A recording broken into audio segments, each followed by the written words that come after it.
A reading from the Holy Gospel according to Saint Luke. And as some spoke of the temple, how it was adorned with noble stones and offerings, Jesus said, "As for these things which you see, the days will come when there shall not be left here one stone upon another that will not be thrown down." The Gospel of the Lord. The Jerusalem temple was the sign of God's presence for the people of Israel. The Jews believed that since it was the dwelling place of God, it could never be destroyed. This conviction of theirs ended up being shattered with the devastation of the temple by the Babylonians. The Jerusalem temple was rebuilt, and it was more beautiful and majestic than the one before. Today, in the Gospel, Jesus prophesies the destruction of this temple. Jesus today is highlighting the fact that in the life of faith, there are going to be moments when we will find ourselves completely devastated, feeling all that we have believed to be vain. These moments are the ones in which we find ourselves vulnerable, terrified, and easily deceived.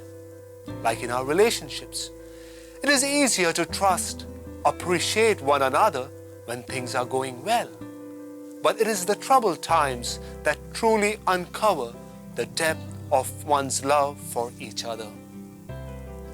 The apostles of Jesus went through a similar experience. They believed in Jesus to be the Son of God, their Redeemer. But when they saw him cruelly treated and punished with a shameful death on the cross, they could scarcely believe. All they hoped and believed seemed to have come to a drastic and unfortunate end. But we know now that it was not the end. Jesus rose, and it was indeed a new beginning. We can draw inspiration from Saint Peter, who experienced utter hopelessness on seeing his Master and Lord crucified.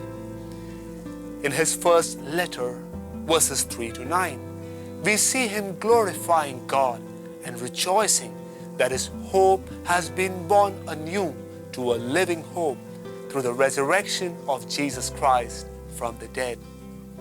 He writes how faith is more precious than gold, and that it is tested in the fire of trials.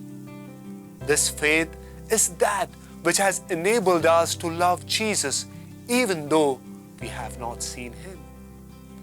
We can be sure that this genuine faith will be rewarded, for in time Jesus Christ will be revealed to us.